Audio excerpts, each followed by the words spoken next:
Heavy twilight was gathering in the sky above the city.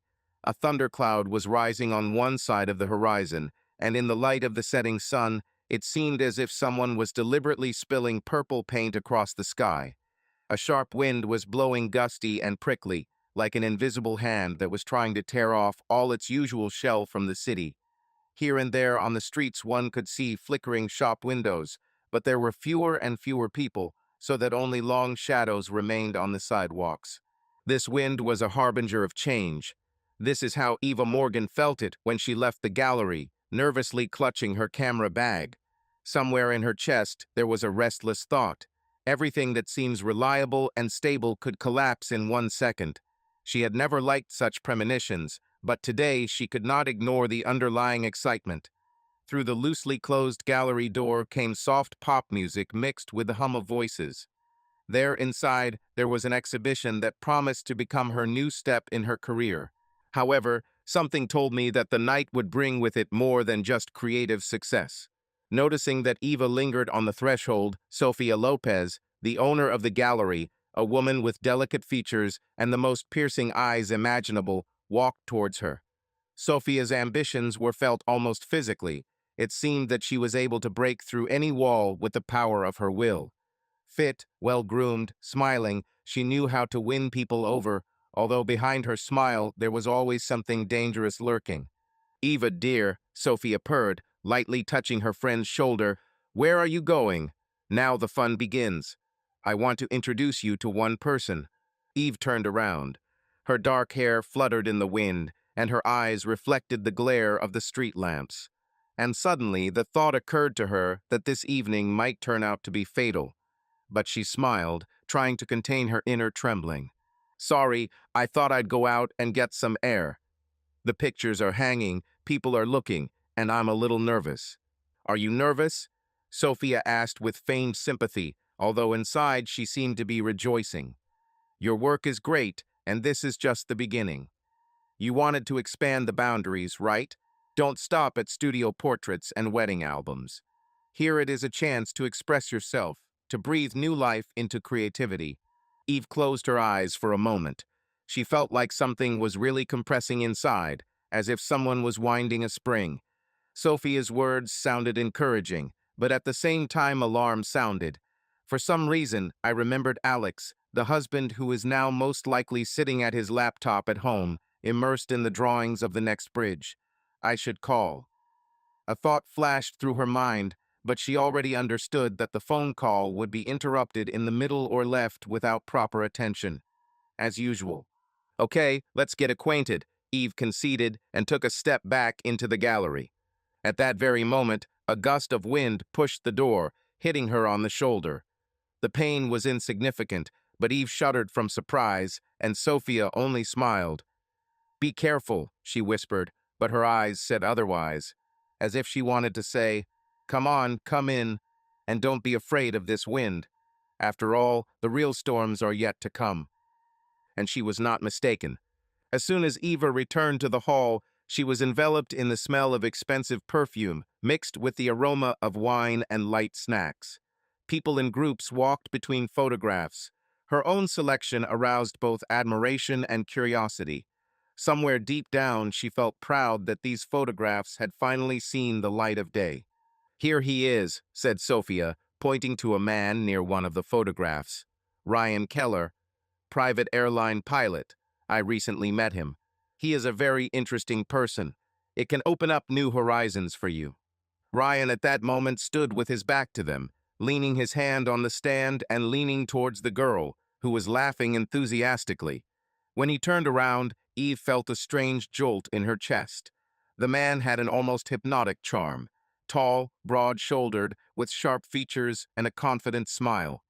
In his eyes there was a hidden mockery of the entire world around him, as if he had long ago realized that life was just a game and had learned to get the most out of it. "Ryan," Sophia called out to him, "please meet my close friend and wonderful photographer, Eva Morgan." He turned away from his interlocutor and slowly turned his gaze to Eve. It seemed that time inside the gallery stopped for a second, and another gust of wind rustled outside the walls. Eva didn't like being looked at so intently. But Ryan looked as if he saw right through her, and this caused both anxiety and some inexplicable interest.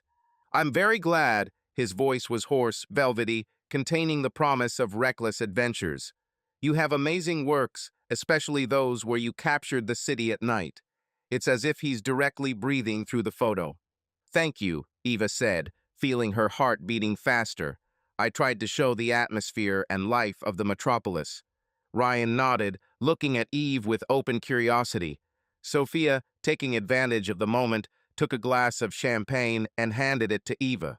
Then she took a sip of her own. It was served in such a way that it became clear.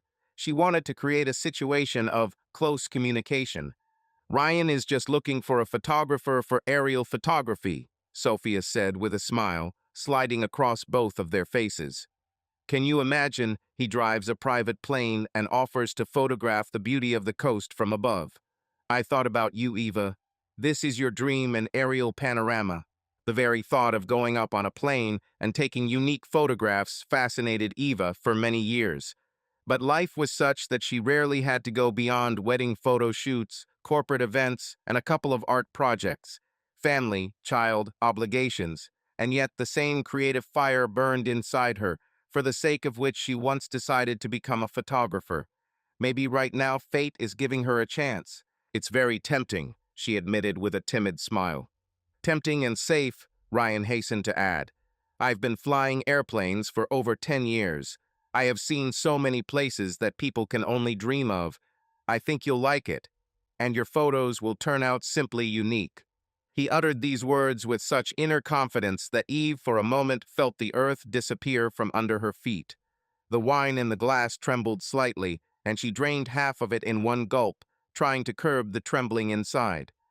"You can't react like that," flashed through her head, "because she's married, she loves Alex. There is no reason to feel so panicked by this man's mere glance." But the magnetic attraction was hard to deny. "You might think," Ryan spoke again, noticing her hesitation, "but I'm not in town for long. If you decide, let Sophia know. She will connect me with you. I will be glad to cooperate." He smiled delicately, winked, and turned back to the girl he had been talking to earlier, apparently giving Eva some personal space. Sophia, like a sly fox, glanced at her friend's embarrassed face and grinned imperceptibly.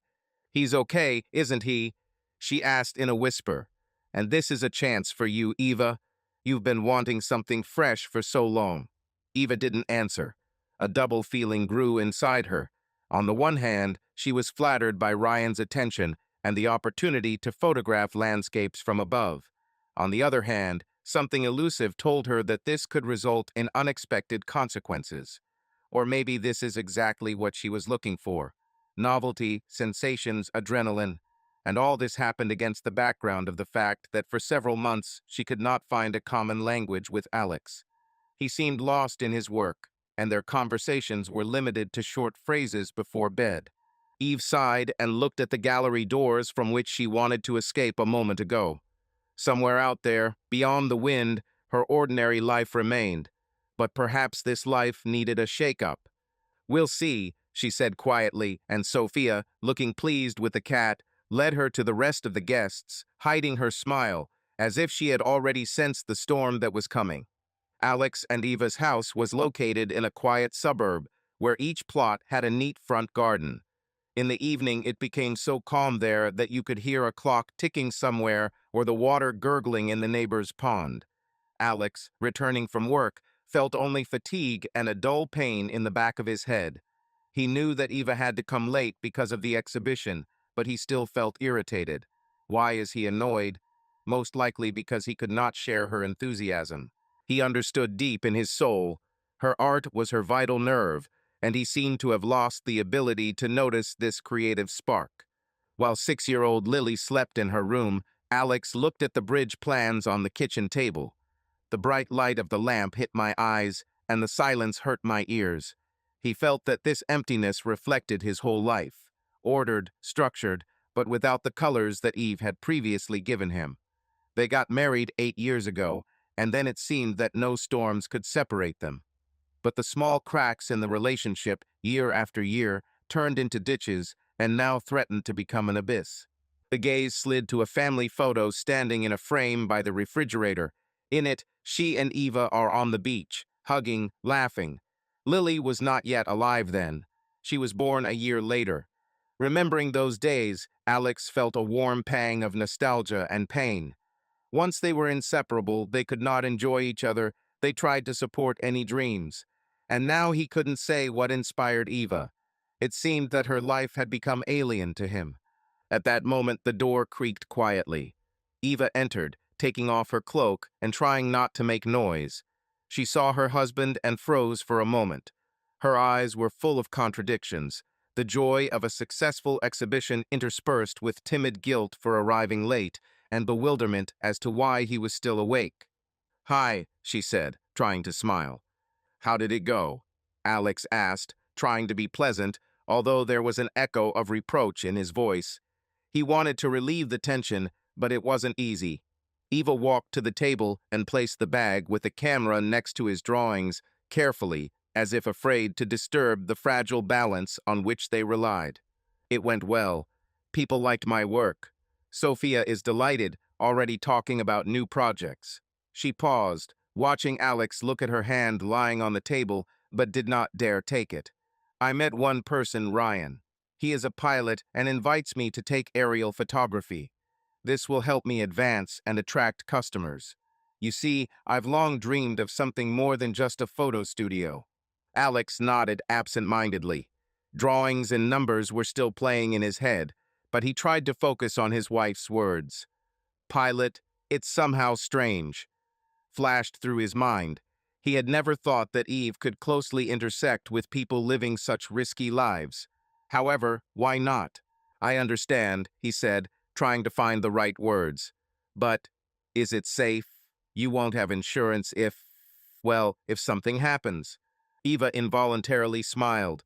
It was so similar to Alex always calculate everything, always look for caution. She once liked it because she was more spontaneous herself. But now this habit of his was rather annoying. She wanted to fly, but he lowered her to the ground again and again. "I'll find out everything," she said conciliatorily. "Don't worry. If everything is in order, I will agree to the proposal. This could be an important step for me." Alex remained silent, avoiding looking into her eyes. He felt that she had already made this decision internally, and he felt burdened by the thought that her world was moving even further away from him. It was as if the blueprints for the bridge lay in front of him, but his own family bridge began to crumble, and he did not know how to strengthen it. Eva realized that she would not receive consent, at least explicitly. She just wanted Alex to hug her, ask how she was feeling, and support her. But he only moved the drawings, making room for her, and said quietly, "You should probably rest. It's already late." These words sounded colder than he intended. Regret flashed in the depths of Alex's eyes, but the moment passed. Eve nodded, feeling the bitterness and resentment rising inside her, and went into the bedroom. There, throwing her clothes on a chair, she quietly went to bed. Half an hour later, when Alex finally came into the bedroom, there was still invisible glass between them. They never touched, and the air in the room was filled with a feeling of emptiness, in which only the shadow of misunderstanding lived. A week after the exhibition, it was a clear sunny day, as if the weather itself was pushing Eva to take an adventure. She agreed with Ryan to do a small test shoot. In the morning, having told Alex that she had work on the other side of town, she deliberately kept silent about who exactly she was meeting. Her heart was beating loudly when she reached a small private airfield. Everything inside was shrinking from both fear of heights and anticipation. Ryan, as always, greeted her with the confidence of a winner. Noticing Eva from afar, he smiled and motioned for her to go to the plane. It was a small, light-colored Cessna, seemingly reliable, but still unusual for Eva, who flew only in passenger airliners. "Ready for an adventure?" Ryan asked, helping her into the cabin. His voice sounded encouraging, but in it one could feel that careless courage that gave rise to mixed feelings in Eva's soul. She nodded, settling down next to the pilot's seat, her heart pounding like crazy. I could feel the coolness of the camera under my fingers. It was through the lens that she found confidence in herself. Behind the lens, she was a creator and not a frightened wife leading a double life. "Buckle up," Ryan said and smiled as she nervously fiddled with her seat belts. Then he started the engine and the plane began to move along the runway. The noise of the engine drowned out all thoughts. When the Cessna began to pick up speed and rose above the ground, Eva felt adrenaline filling every cell of her body. She quickly switched to professional skills. She took out the camera and checked the settings. And now her lens was capturing frames that were breathtaking. The city stretched below tiny houses, thin strips of roads. Then the coast appeared with white waves on the blue surface of the sea. The sun glinted on the water, creating patterns, and Ryan changed course slightly to give her better angles. "That's it, smart girl," he shouted over the noise of the engine. "Look, there's a great coastline there. You can catch a great picture." He talked about the places he visited, what pictures could be taken and where. Eve listened to his voice, feeling the growing delight mixed with a certain dangerous closeness to this man. When the plane tilted, their shoulders slightly touched, and this tactile moment made her heart beat faster.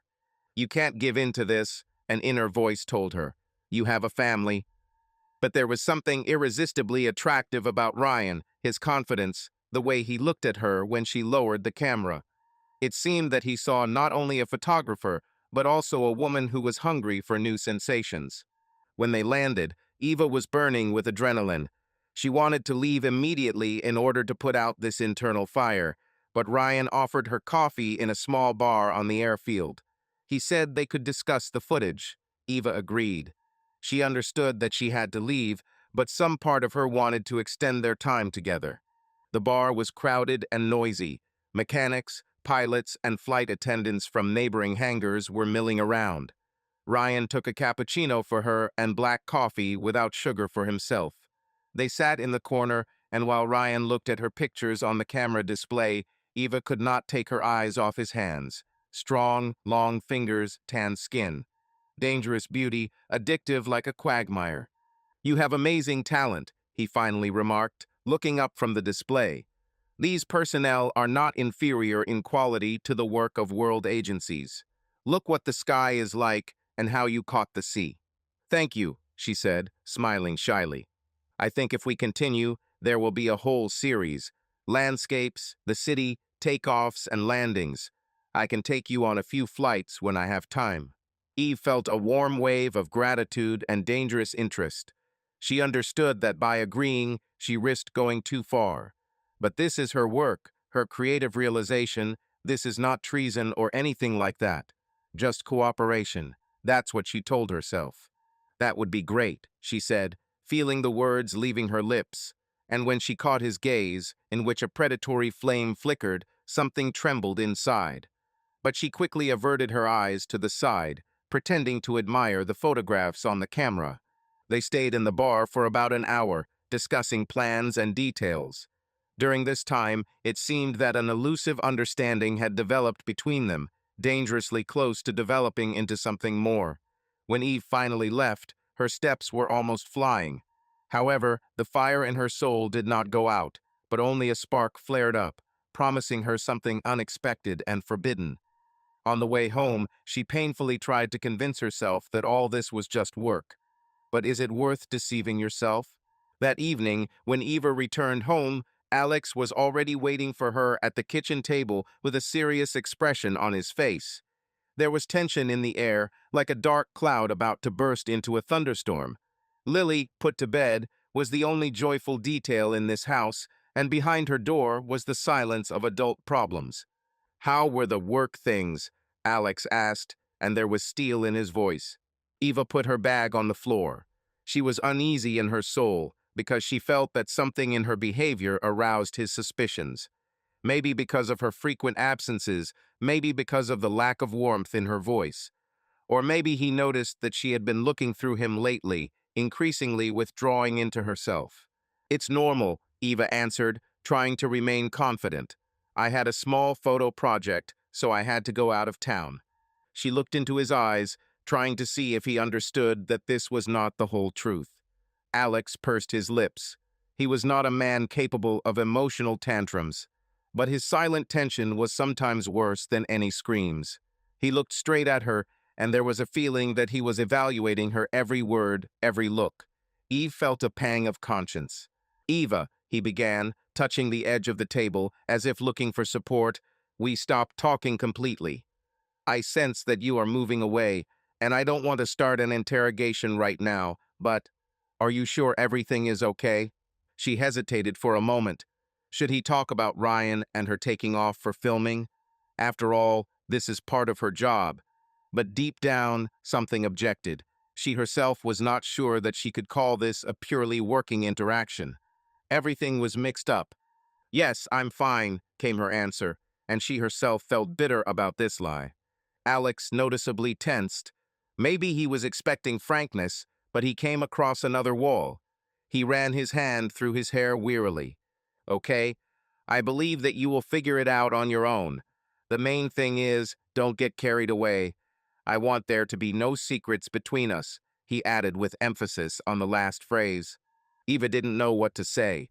A feeling of guilt brought a lump to her throat, but pride and some kind of resentment could not understand what exactly was preventing her from opening up. She saw that Alex was sincerely trying to extend his hand to her, but for some reason she could not take it. "Sorry, I need to take a shower and get some sleep," she finally said, and, without waiting for an answer, walked down the corridor. Alex remained sitting at the table, looking at the cooling tea.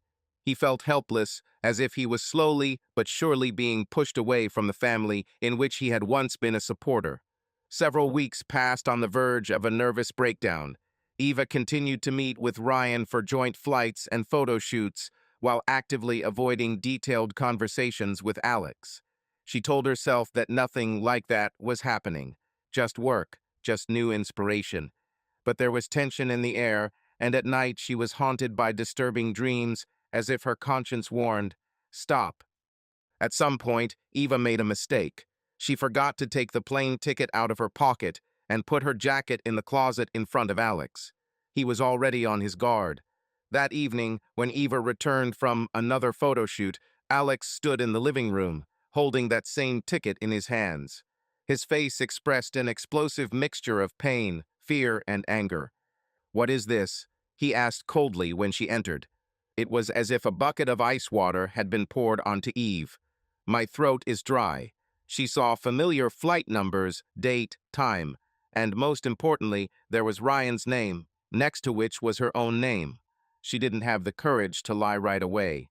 The brain feverishly tried to come up with an excuse, but something inside had already collapsed. "Alex," she whispered, but he interrupted. "I found photos on your phone." He waved his hands. One of them contained a smartphone. "What are these pictures of you and this? Pilot? And don't tell me these are just business shots. I'm not blind." The silence was cut by the awkward sound of dripping water from the kitchen faucet. Eva stood with her eyes downcast. Her heart was pounding, as if a caught bird was beating in a cage. She tried to explain to herself that everything is not as it seems. But is it really wrong? After all, in those photos, she and Ryan were too close. In one of them, Ryan had his arm around her shoulders. In the other, she was laughing in his arms. At the time, it seemed like an innocent impulse, almost friendly. But now, under the heavy gaze of her husband, it looked like an obvious betrayal.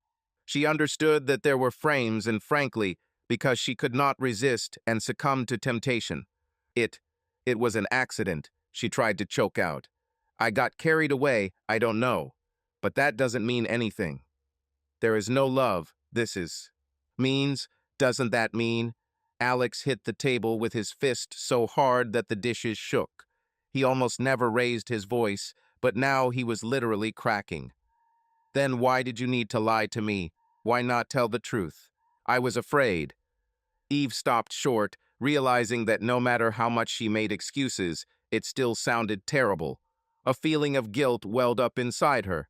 "Sorry, it was a mistake. This was one time. I don't know how it happened."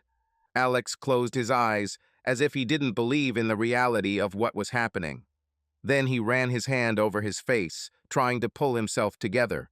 There was resentment and a desire to understand in his eyes. Once, he whispered this through his teeth. "Is this even true?" Eve nodded nervously.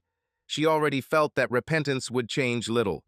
Yes, physical intimacy with Ryan happened once, one evening after the flight, when they found themselves together at dinner, and passion clouded her mind. But the emotional contact continued, and she couldn't turn away from these feelings in time. "Go away," Alex said shortly. "Clear your head.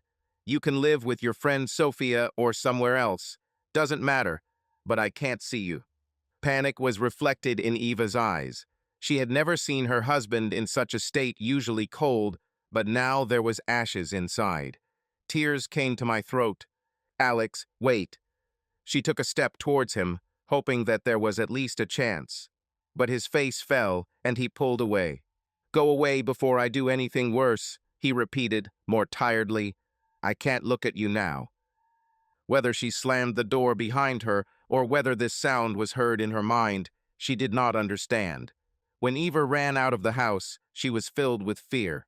This is how a family can collapse in one moment, and that ominous wind was not only Ryan, but the misunderstanding itself, which had been accumulating for years. However, which of the two of them buried their marriage today? The answer seemed obvious. The night painted the city in gray tones, and Eve's soul seemed to scream silently. The only person she could go to now, Alex was right, was Sophia. When Eva knocked on the door of her apartment, she opened almost immediately, as if she was expecting this guest. Sophia lived in a fashionable area, in a spacious apartment overlooking the river. The interior resembled a modern gallery. Minimalist forms, cold metal, marble, stylish paintings on the walls, reflecting her taste for abstraction and provocation. And all this seemed to emphasize, here lives an ambitious person, accustomed to the fact that desires must be fulfilled immediately. "I knew it," said Sophia, peering into Eva's tear-stained face. "Come in." Eva entered, and as soon as the door slammed shut, a sob escaped her. She tried to say something, but couldn't. Sophia, contrary to expectations, did not rush to hug her, but only motioned to go into the living room. She was a woman who knew how to manipulate people and situations. But she had a special relationship with Eve. Perhaps a mixture of friendship and quiet envy, or something more complex. "Yes, yes." "Finally, what I expected happened," said Sophia, sinking onto the sofa. "Alex threw you out of the house, or did you leave on your own?" "He drove me away," Eva admitted, feeling a wave of fear and pain overwhelm her. "Because of Ryan, he found out about our—" The words got stuck in my throat, but Sophia was already smiling. "So what? Is this the end of the world? You are a free person, Eva. It's a pity, of course, that Alex found out." She stood up and headed to the kitchen table to pour 2 glasses of wine. "But maybe it's for the best. After all, he did not appreciate your talents, did not develop your dreams. At least Ryan gave you what you've been craving for a long time, right?" There were dangerous notes in Sophia's voice. Eva could not understand whether her friend really supported her or, on the contrary, enjoyed her misfortune. But there was nowhere to go. She needed at least some kind of shelter. When the glass of wine was in Eva's hand, she took a sip, and the bitterness on her tongue mixed with the bitterness inside. "I don't know what to do," she said, trying not to cry again. "I don't want to lose my family. But Alex, I don't understand him anymore, and he doesn't understand me. You have a choice. Either continue to reproach yourself and try to return the person who could not accept you with all your passions, or—" Sophia paused and tilted her head, looking at Eva like a hunter at the victim. "Try to live for yourself, without regard to other people's moral teachings." These words sent a shiver through Eve. She once considered Sophia an example of a free spirit, capable of breaking rules and moving forward. But now I realized that everything was much more complicated. Does she really need to live for herself at the cost of destroying her family? Should we seek solace in delusions about Ryan? What about their daughter? Lord, what have I done? "I will stay with you for a while," Eva asked quietly, interrupting the painful stream of thoughts. "Of course," Sophia grinned. "Take the guest room. However, you can consider it yours. We'll work it out, don't worry. After all, life does not end, but only begins." But these words sounded ominous in Eve's ears. She already felt a circle closing around her, in which Sophia could influence her every step. And outside this circle remained Alex and her daughter Lily, her real support, which she has now lost due to her own temporary inability. The days dragged on. Eva has been living with Sophia for a week. Their coexistence looked like this. Sophia often disappeared into her gallery, preparing new exhibitions, and Eva wandered aimlessly around the apartment, looking at other people's household items, trying to find her corner, her warmth in them. But this apartment was alien, cold, and reflected only the ambitions of the owner. Eva tried to contact Alex, but he did not answer his calls. She wrote messages, asked about Lily. The answers came short and distant. Everything is fine. Lily is fine. He did not directly prohibit meetings with his daughter, but stated that now he doesn't want additional worries for the child until Eva understands herself. And she understood. He was simply afraid that her presence would only reopen the wounds. Living with a constant feeling of guilt and melancholy was difficult. Sometimes Eve would wake up from nightmares. She would see the bridge Alex was working on collapsing and burying everyone she loved. In these dreams, Lily cried, calling her mother, but she could not help. She stood as if chained to the place. To distract herself, Eva immersed herself in processing the footage taken during the flights with Ryan. She tried to send them to magazines, competitions, and published them on social networks. Did she need to justify herself by saying that at least something from this frightening connection would be useful? Probably yes. Sophia, seeing that Eva was immersed in her sadness, gave her twofold advice. Give up thoughts about fidelity, about family ties. Men themselves just want to benefit from a woman. Your only mistake is that you didn't break out of the cage in time. Eva didn't know how to answer. She still loved Alex deep down, but she wasn't sure she deserved his forgiveness. At such moments, she remembered how he held her hand at the birth of Lily, how they spent hours discussing the future of the child, how they planned their life. And all this was shattered due to a rush of passion caused by the feeling that her soul was suffocating. She asked herself again and again, is it really impossible to find another way out? Is this just ordinary depression? As if subconsciously seeking punishment, Eve stopped communicating with Ryan. She was sad to think that she had become just another victory for him. But Sophia received conflicting information, as if Ryan was asking how she was, if she wanted to continue the joint project. Eve's heart sank. Even if it was self-deception, she wanted to think that he had disappeared from her life for a reason. However, not a single call came from Ryan, only messages from Sophia. He is interested in you. Why are you silent? But she was in no hurry to answer. Deep down, Eve felt that everything was going wrong, and it was scary to realize that she pushed herself down this path. A few days after breaking up with Alex, Eve learned from the news that Ryan had serious problems with his license. Sophia, returning in the evening, told the details. Just imagine, he came under investigation. They say that during one of the flights he violated flight rules, and a malfunction was discovered on the plane. Perhaps he forged some inspection papers. Now his license has been temporarily suspended, and if they prove negligence, they may even take it away. The words hit Eve so hard that anxiety flared up in her soul. Regardless, Ryan played an important role in her life, and even though she blamed him and herself for everything that happened, she didn't want him to fall to the bottom. She imagined him so confident and carefree, and she couldn't believe that he could deliberately commit a violation. But who knows what goes on in the head of a person who is used to living on adrenaline? He said something about an engine failure. Eve muttered, remembering their last flight. Did he really take a risk? These are just flowers, said Sophia, raising an eyebrow.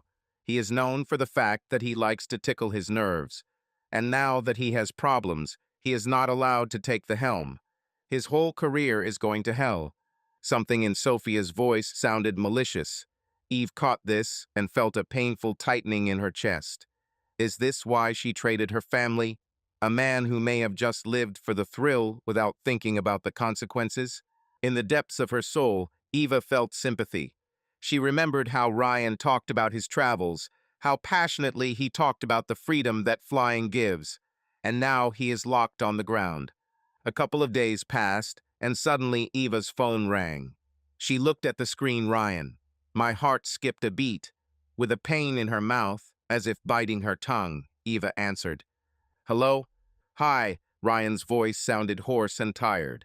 It's as if in front of her now is not that dashing pilot, but a man who is shackled by anxiety. Sorry for not getting in touch. There were problems, and even now they haven't gone away. Eve closed her eyes, feeling regret, guilt, and the memory of that short burst of passion mixed in her. She understood that their conversation would not be healing for both. I know I heard it from Sophia. I'm sorry. Eva didn't know how to find the words. I'm sorry that this happened. He paused. There was a heavy exhalation on the other end of the line. It's my own fault. I thought that everyone around me was a fool, and I was the only lucky one. A bitter note of self-flagellation slipped into his voice. I was suspended from flying for an indefinite period, maybe forever. To be honest, I don't know what to do with myself now. Eve's heart sank. She remembered her inner fire when she rose into the sky next to him, and now she imagined what it would be like to lose the purpose of her whole life. Ryan, she began, but couldn't continue. What could she offer him? Eve herself did not know how to get out of her own abyss. Don't say anything, he interrupted. I know it's not easy for you now either. You left your husband, right? Or did he kick you out? Rather, he kicked me out. Eva smiled bitterly. Sorry, Ryan said, and there was quiet resignation in his voice. I didn't want to destroy your family. Things just got out of control. Sorry. Eva felt a heaviness in her soul. She understood that their conversation would not bring anything back and would not change reality. But there was no longer any insolence in Ryan's tone, just devastation. Everything he strived for went to hell, and she could only listen to him slowly drown. Maybe we should wait a little until everything settles down, she suggested timidly. Yes, indeed. I just wanted to say, Ryan hesitated, if you need anything, well, you can call. Although I'm unlikely to be useful to anyone right now. There was silence again.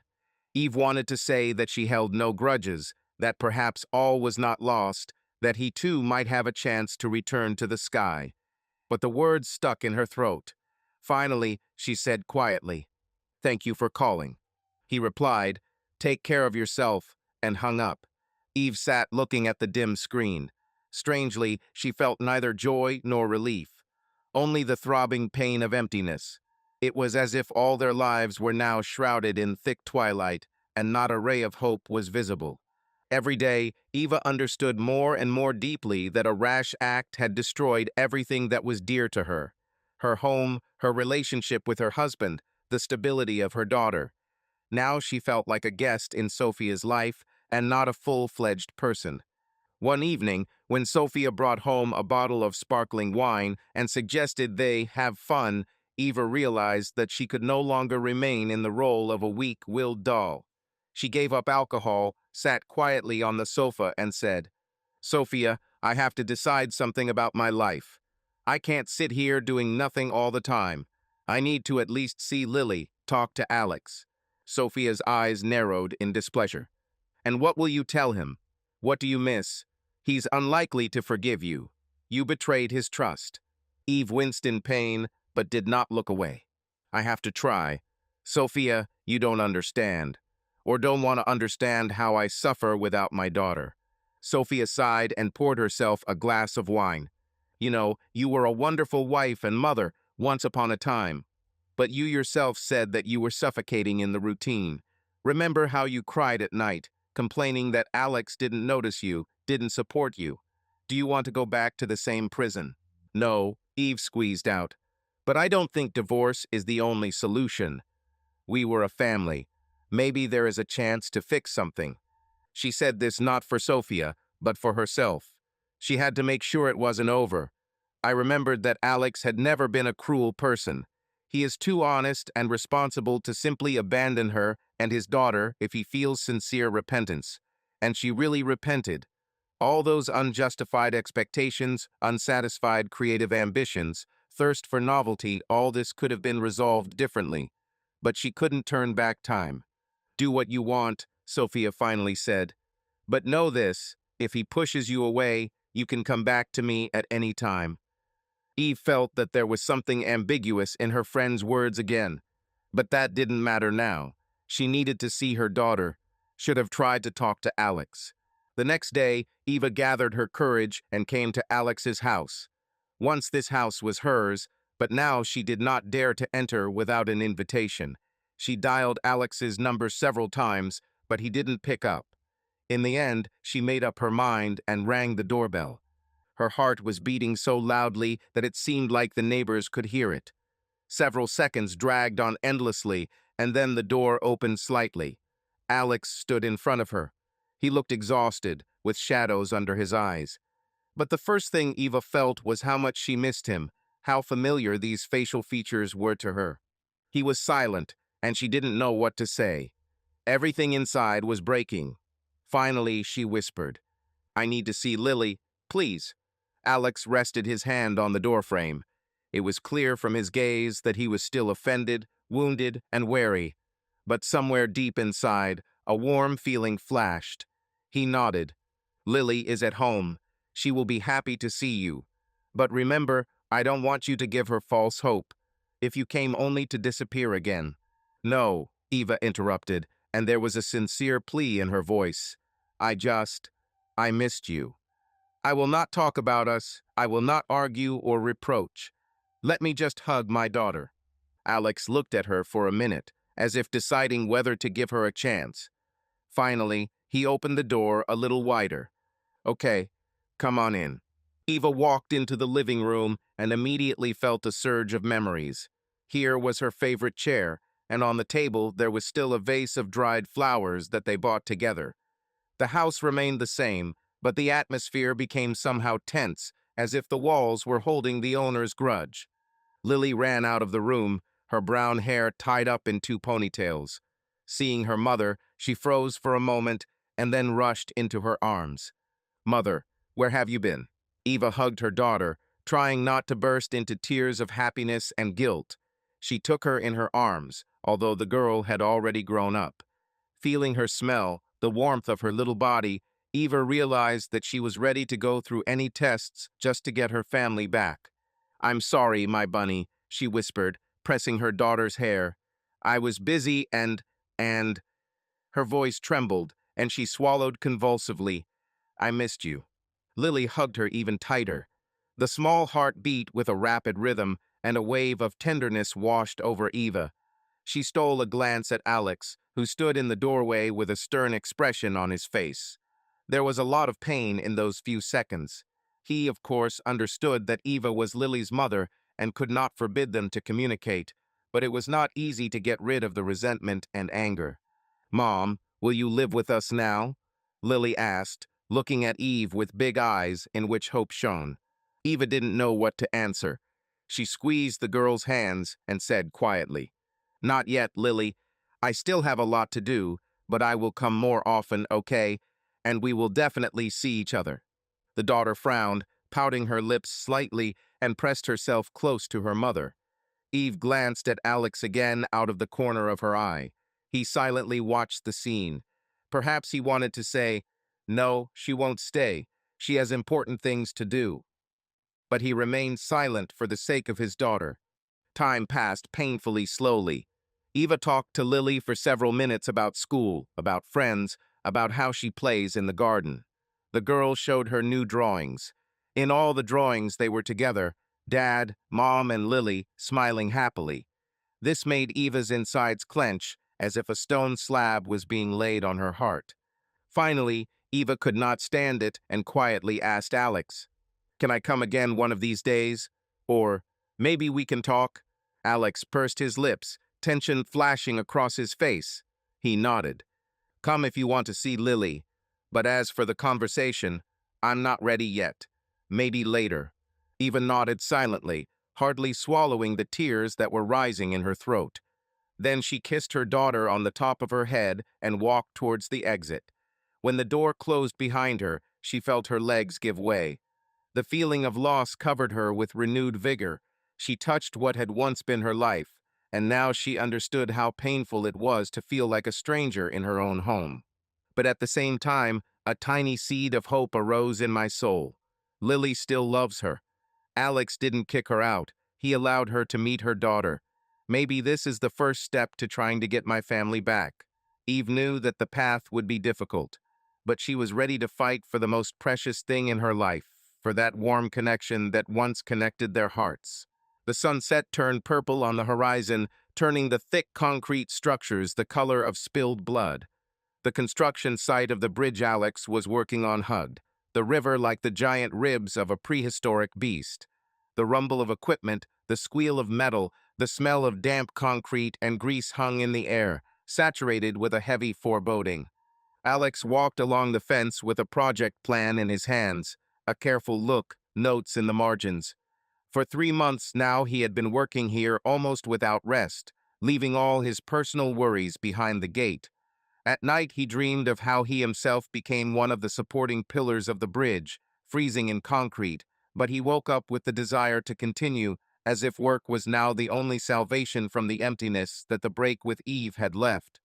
Walking next to Alex was Matt Rivera, his colleague, a man with a strong jaw as if carved from stone, who had served in the army in the past and had suffered many dark chapters in life. Matt rarely smiled, and if he did, it was only when communicating with those whom he considered his own. Lately, Alex had noticed that Matt's eyes were becoming slightly clouded more and more often, as if he was trying to soothe his internal wounds with booze.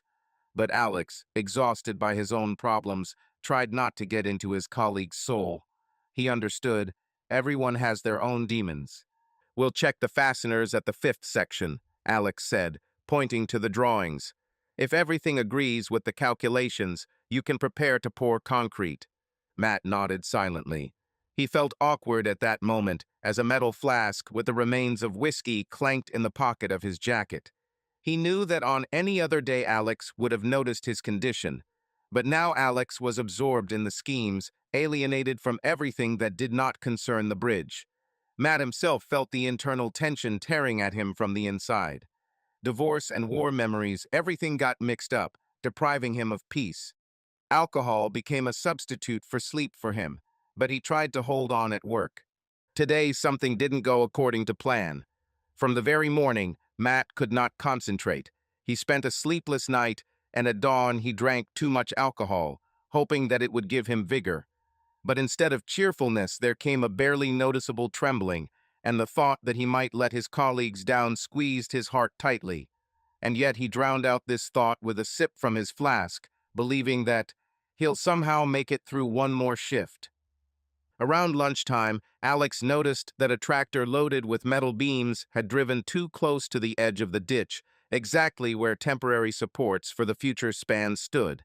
He waved his hand, trying to get the driver's attention. But the tractor began to hum, and Matt volunteered to drive it, deciding to save time. Alex didn't pay any attention to this. Matt was pretty good with technology, after all. The tractor bucket was scooping up heavy beams, and one of them swayed dangerously when Matt pulled the lever too hard. Alex screamed and motioned for accuracy. All this happened under the metallic clang and roar of the engine, and the sun was setting, painting the construction site with ominous red-orange reflections. Suddenly, there was a crash. The huge beam slipped from its mountings, hit the edge of the trench, and shook the temporary supports that supported the freshly poured concrete platform. Alex felt the ground tremble under his feet, and a cascade of stones and debris rushing towards them from above. "Matt!" Alex shouted, and he apparently lost control. His eyes were running, his hands were twitching, and at that moment the tractor ran over a piece of reinforcement, which led to an even greater roll of the machine. Having caught on the edge of the embankment, the tractor swayed sharply and began to fall on its side, threatening to fall along with the driver to the bottom of a deep hole. Alex didn't remember how he rushed forward. His entire essence, from the painful memory of Eve's betrayal and his own sense of guilt in front of her, to the confidence that he cannot allow the death of his colleague, merged into a single impulse. The construction site seemed to come to life, began to grind, people rushed about in panic. Someone shouted into the radio, calling an ambulance and rescuers. Dust and dirt flew into the air. The gathering dusk made everything that happened look like a nightmare. But Alex did not allow himself to give in to fear. He rushed to the tractor, trying to bring Matt to his senses by screaming. You could already hear the chilling, ragged breathing of your colleague, who realized that he was locked in uncontrollable metal. Damn, open the door, jump out. Alex strained, leaning towards the cabin. Matt beat his hand on the lock, but could not really turn it. His fingers were cramped, and his brain was clouded with alcohol and adrenaline. Below, in one wrong move, the ground could collapse, dragging all the equipment with it. Alex saw a gap between the tractor cabin and the wall of the trench. Without hesitation, he put his hand inside, trying to open the jammed door. The beam lying on top was grinding, ready to slide at any second and hit the glass. "Damn it, come on," Alex yelled, leaning his whole body. Jerk. The grinding of metal on stone, a crack, as if a giant beast had crunched a bone. The door gave way slightly, and Matt managed to fall out. He fell to the hard ground, skinning his knee, but was alive. Alex grabbed his arm. "Get up, let's go," he shouted. They rushed away from the settling supports. At that same second, the tractor overbalanced with a roar and fell down. Debris fell. A spreading circle of dust covered them in a wave, and Alex felt a deafening blow to his leg. Trying to keep Matt on his feet, he realized too late that a piece of rebar had pierced him. "Damn it, Alex," Matt groaned, trying to break free and support his friend. Sparks of panic and remorse danced in his eyes. Alex felt each heartbeat respond with sharp pain. He clenched his teeth, trying not to scream, and exhaled. "The main thing is that you're okay. Let's go, damn it." His feet seemed to be sinking into a viscous quagmire. But they still got out to a safer place, where the workers, scared and confused, had already fled. Alex, wincing in pain, tried to determine whether he was badly injured. Just a couple of minutes ago, he was safe and sound, and now his leg is numb. It seemed to him that he no longer felt her either from shock or horror. People ran up with stretchers. Matt, shaking all over, tried to say that it was his fault, that he had lost control. Alex only wheezed in response, sagging. The world around me began to float. A veil covered my eyes. Through the roar and screams, he only heard, "Call an ambulance, urgently." "Everything will be fine, Guy, hold on," someone muttered. Alex, in his last glimmer of consciousness, thought that he should call Eve and tell her to take care of Lily if things suddenly got worse. Then the darkness began to roll in, carrying him into a deep void. Her image flashed in her mind, Eva, with radiant eyes, when she was happy next to him, and everything in their life had not yet had time to become covered with cracks. His hands unclenched, and he fell into unconsciousness, to the alarming screams of sirens that echoed in the concrete labyrinth of the construction site, like a distant harbinger of big changes. Evening twilight thickened over the hospital building, a dull monolith among the dirty city streets. Eve leaned against the sterile wall of the corridor, peering into the closed doors of the operating room.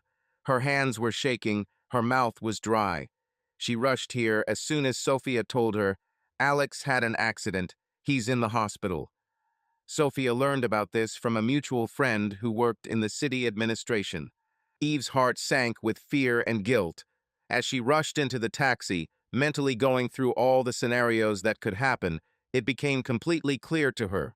Despite everything that had happened, despite the betrayal and bitter reproaches, she could not stay away if Alex was between life and death.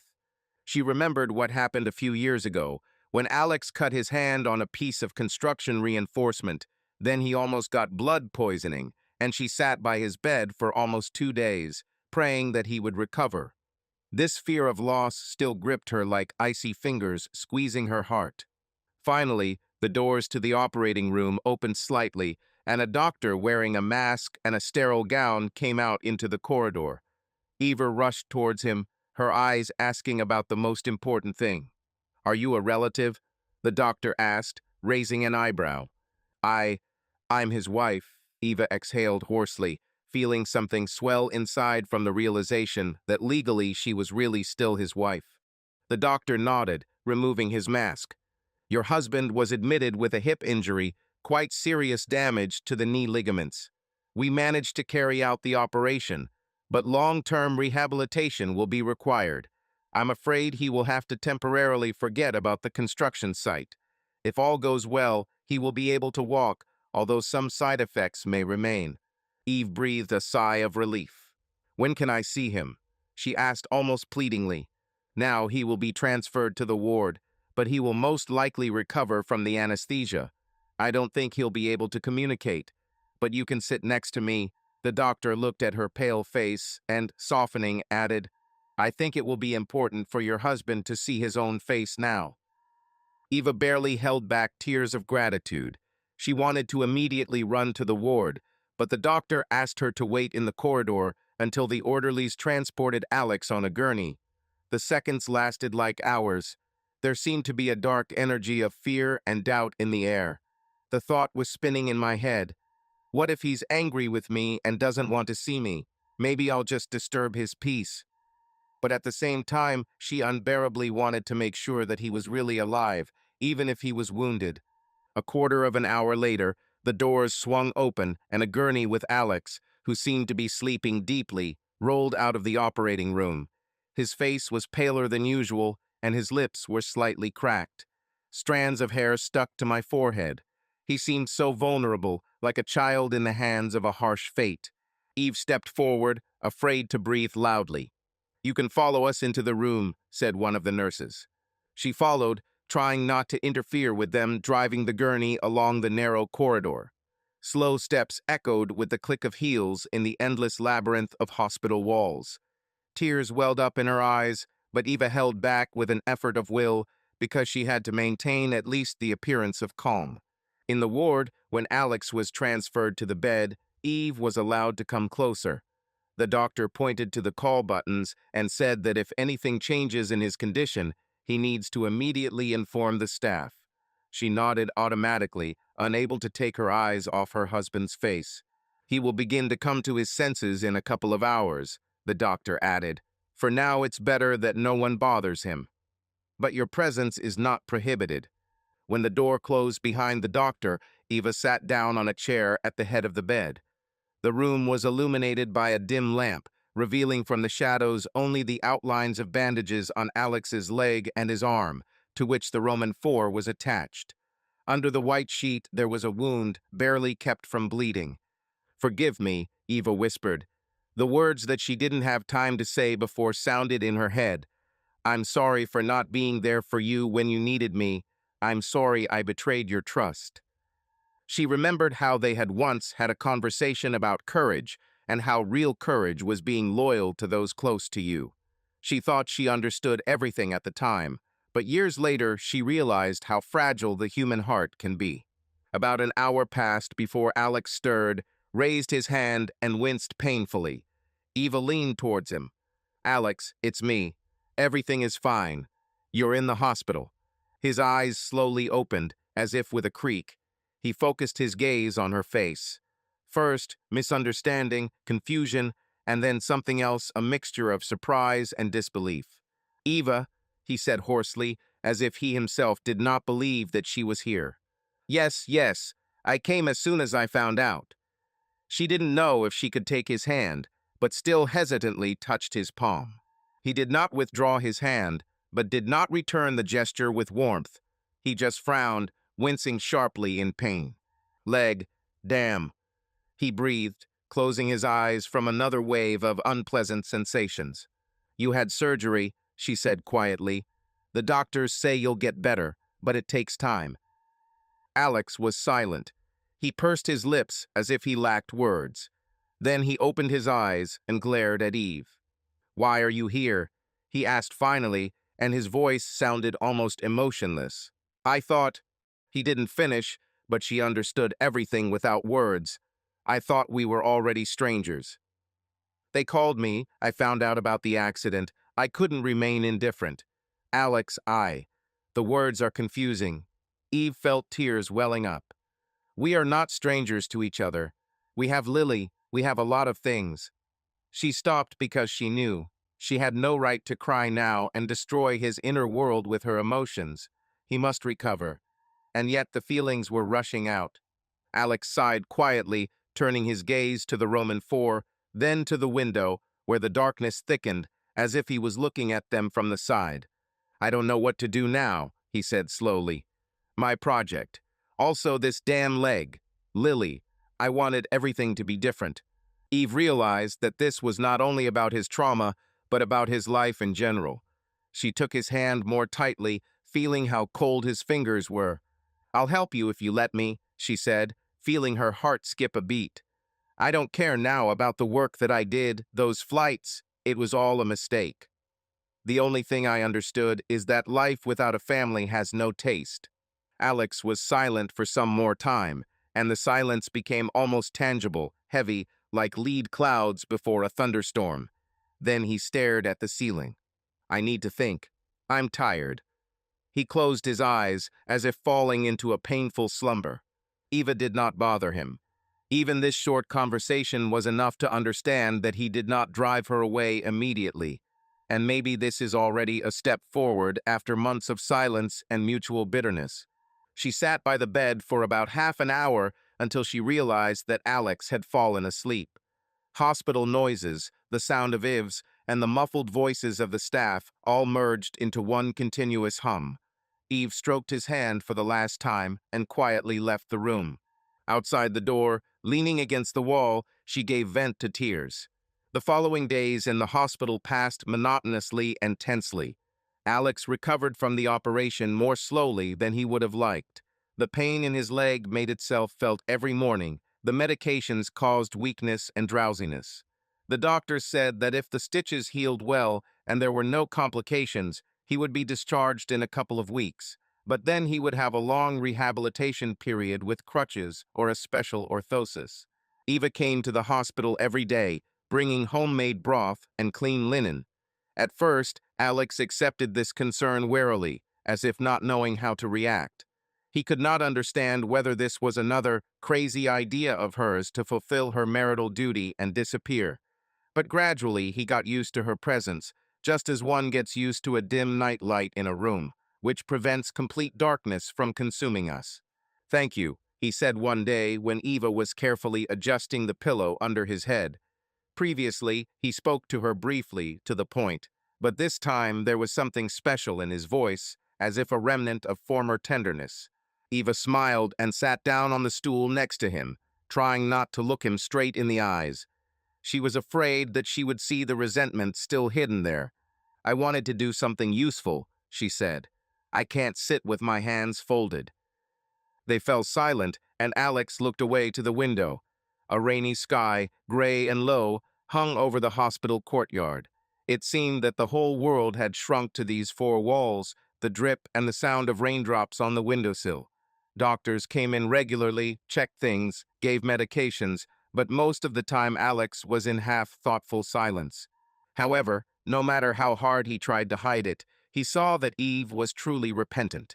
He felt unostentatious care in her movements and words, and this evoked in him a complex mixture of emotions, resentment, pain, but also warm gratitude.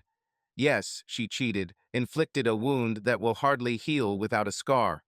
But the more they talked in the hospital room, the more clearly Alex realized that his feelings for her had not died. They, like the fragments of a destroyed bridge, could still be restored if not in their previous form, but at least in such a way as to be connected again. One evening Matt came to see Alex. He looked even more emaciated than usual, bruises under his eyes, an unshaven cheek. At that moment, Eva was about to go out into the corridor to give her colleagues the opportunity to talk in private, but Alex motioned for her to stay. How are you? Matt asked with a hoarseness in his voice, looking down at the cast and bandages. It's been better, Alex smiled bitterly, placing his palm on his bandaged thigh. But you're lucky that we're both alive at all. Matt moved his shoulders nervously.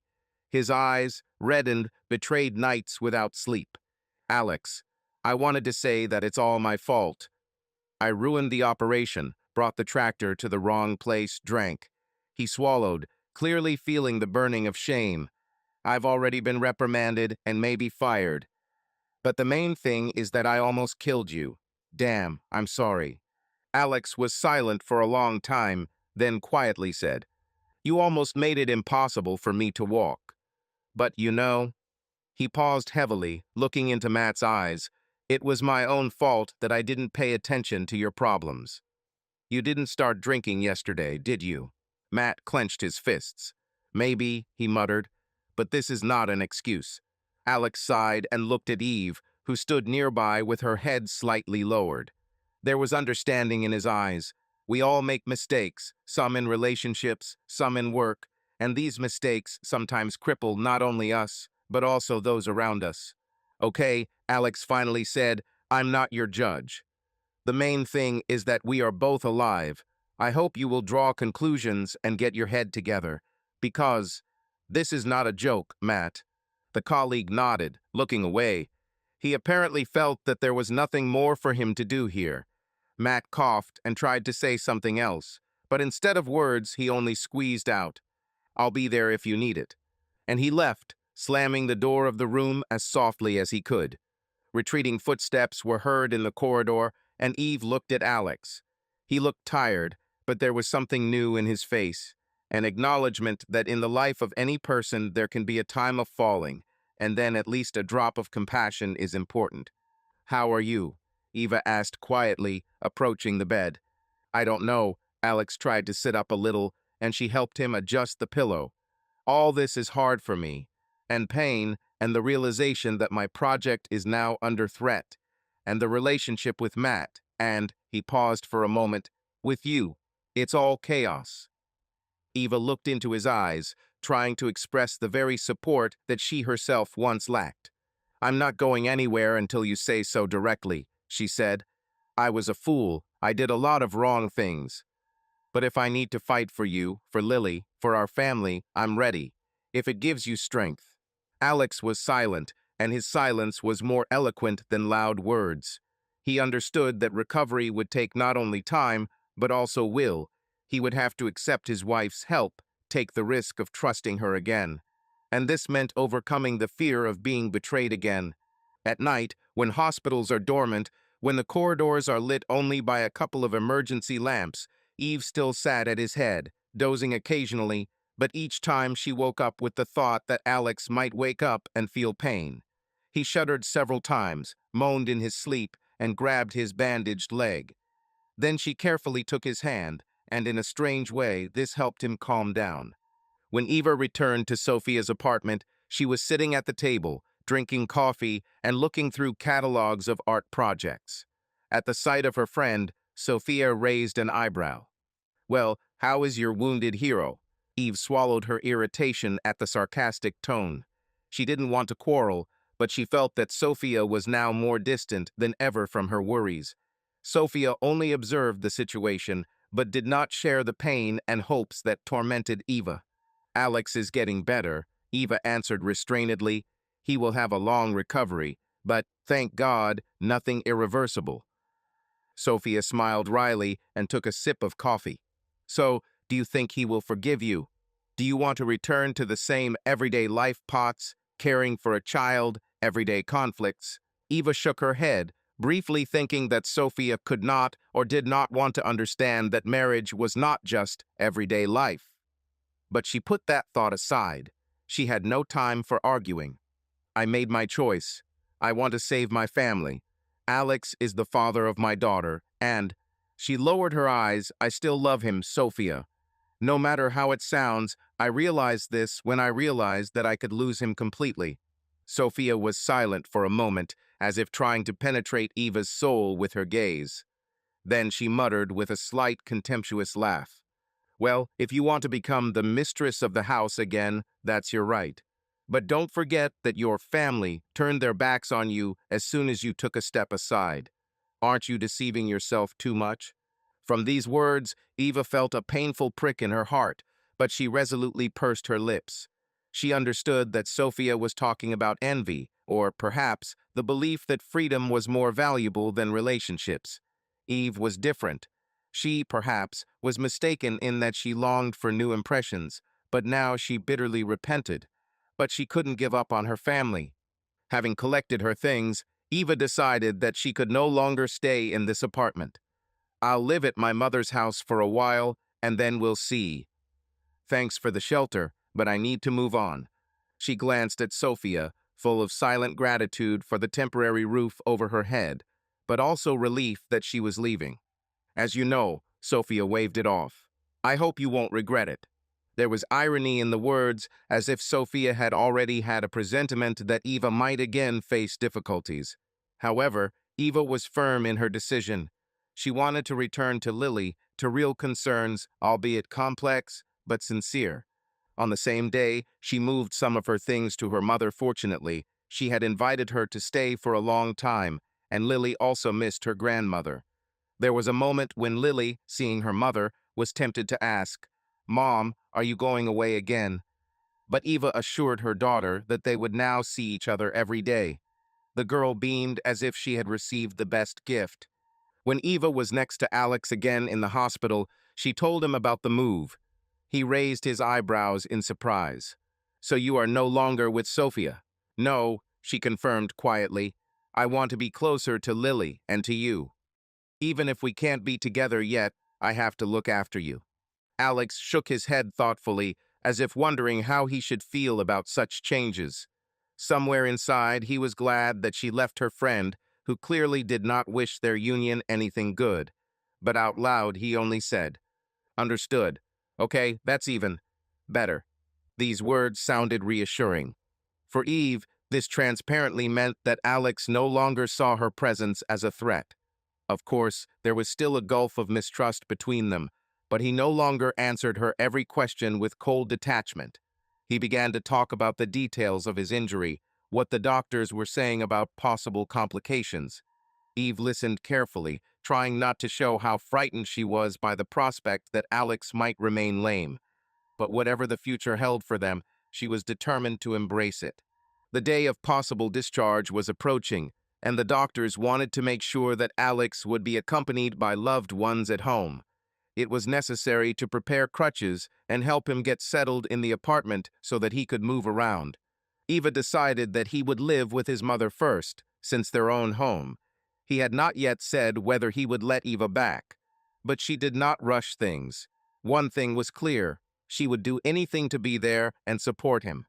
And so the situation developed.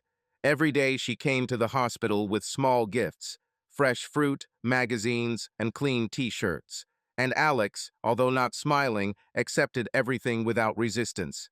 Sometimes they could be silent together, and this silence no longer burned them, but built a new, careful space of communication. "Eva," Alex said one evening, when the last rays of the sun were golden outside the windows, "I understand that you want to return to me, to your family. I won't lie, I haven't forgiven and forgotten yet. But he swallowed hard, "I'm also to blame for not noticing how bad you feel around me in recent years." Eve's heart began to beat faster. These words were a confession, a recognition that the marriage was destroyed not only by her betrayal, but by a whole complex of mutual misunderstanding and detachment. "Yes, we are both to blame," she answered quietly, "but I want to change that." Alex nodded silently, and his face reflected desperate determination mixed with pain.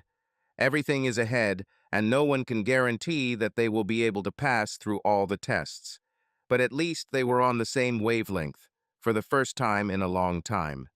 When the day of his discharge arrived, Eva grabbed his arm, helping him stand on crutches. The pain in his leg was still making itself felt, and Alex could not hide his grimace when he took a step. But Eva's presence supported him morally. For some time he will live with his mother, where there is a comfortable environment for a recovering person. But Eva had already agreed to come and help him with the procedures, cook, and bring Lily so she could see her father. When they left the hospital, Alex stopped on the threshold, looking at the autumn rain drizzling in gray streams. Eva stood nearby, opening an umbrella. For a moment he remembered how they had once run in the same rain, the two of them, hiding under one umbrella, laughing like children. Then they were young, happy, and carefree. "Careful, it's slippery," Eva said, catching him by the elbow. Alex shook his head, indicating that he understood the risk. But the risk from now on was not only about not physically slipping. They both face a risk to relearn trust and intimacy, not to step on old mistakes, not to drown in grievances. And yet they stepped forward into the chilly autumn under one umbrella. And this, perhaps, was the first small step towards something important and bright, albeit still barely visible behind the veil of rain. Every day Alex moved a little better on crutches, and the doctors said that there was a good chance of a full recovery. He tried to follow all the instructions and did gymnastics for his thigh muscles. But the main struggle was not so much in the body as in the soul, to cope with the pain of betrayal and with one's own guilt before the family. Eve, seeing his torment, tried to be patient and gentle. Somewhere in the depths of her soul, there remained a fear that Alex would not be able to fully forgive her. But every time she met his gaze not repulsive, but filled with some kind of quiet sadness and warmth, she believed that they had a chance. However, shadows were gathering on the horizon. Sophia was not going to so easily let go of a situation in which she could gain new emotional benefits. This woman knew how to walk on a blade, pushing people together to achieve her own ambitions. She saw that Eva was leaving her influence, which meant she was losing not only her friend, but also a certain tool of her intrigues. A couple of weeks after Alex was discharged, when Eva once again came to see him and was preparing dinner in a small cozy kitchen, she suddenly received a call on her phone. She looked at the screen, the number was unknown. Usually she didn't answer, but something trembled inside, and she picked up the phone. "Hello, Eva," came a familiar male voice with a slight hoarseness. She felt a chill inside her from surprise. It was Ryan. For several seconds, she could not say anything. It seemed that the period of her life when she allowed herself an adventure with the pilot was left in the past, buried in the depths. But now he makes himself known again. "Why are you calling?" Eva asked quietly, going out onto the balcony so that Alex wouldn't hear. "I was here. I wanted to know how you were." "How are you doing?" Ryan spoke slowly, as if he didn't know what to say. "I heard that your husband had an accident. Is everything okay?" Eve swallowed, feeling her heart clench. How does he know? Has Sophia really contacted him? Alex is already doing better. "Look, Ryan, I don't want to discuss our story anymore. It's over. I'm returning to the family." She said this sharply, almost blurted out, hoping that he would take the hint and leave her alone. "I understand," Ryan replied, tension creeping into his voice. "I just wanted. I miss you." The last words sounded with a hint of seductive melancholy, which once made Eva's head spin. She felt an unpleasant chill run down her back. No, she didn't want to repeat her mistakes. Yes, it was once attractive, but then it resulted in a series of troubles and destruction. She said firmly, "Ryan, forget about what happened between us. I have no desire to repeat. I'm not interested in this shoot or anything like that anymore." My heart was pounding, fear mixed with anger. She wanted to end the conversation, but Ryan didn't give up. Okay, don't fume. I see you have decided to return to your boring life. Well, if you change your mind, I'm in touch." "I won't change my mind," she blurted out, turning off the call. There was silence on the balcony. She lowered her hand with the phone, feeling like after talking with Ryan something nasty was scratching in her chest, as if it were the ghost of her own mistake, reminding her that she couldn't let go of the past so easily. When Eva returned to the kitchen, Alex looked at her in surprise. "Everything is fine?" "Yes, just an unimportant call," she answered briefly. "Stupid spam." She was forced to lie because she knew that now was not the time to talk about it. Alex is recovering, and mentioning Ryan could reopen old wounds. However, she did not suspect that Sophia had already begun her quiet game behind the scenes. That same evening, Sophia called Ryan. They had a short conversation, full of omissions. Sophia urged him, "You should meet Eva again. She's only pretending that it's all over. And you know how it happens, you just have to give her a reason." Ryan, unable to fly and depressed, agreed, not fully understanding what Sophia was trying to achieve. He felt bad. He remembered the moments of his past glory and success, but now he wanted at least a small victory. Thus, One day, Eva and Ryan allegedly accidentally crossed paths in one of the cafes, where Eva was negotiating a photo shoot with a potential client. And then Ryan appeared with his charming smile, sitting down at the next table as if by accident. He looked into her eyes so that the blood froze in her veins. "Hello," he said, opening the menu. Eva looked around in confusion and flushed. "What are you doing here? I come here often, didn't you know?" He smiled with feigned innocence. She clenched her teeth and ended the business meeting, trying not to show that she was storming from within. But leaving the cafe, she found herself face to face with Ryan, who caught up with her. "Don't run away, we can talk like adults," he sighed heavily. "I don't want to quarrel, Eva. It's all over between us." "Isn't this enough?" she asked coldly, clutching the strap of her bag. Ryan looked at her almost sadly. "It seemed to me that you and I could at least remain friends. Do you remember our flights, our passion?" "Shut up," Eve hissed, feeling that if he continued, she might snap.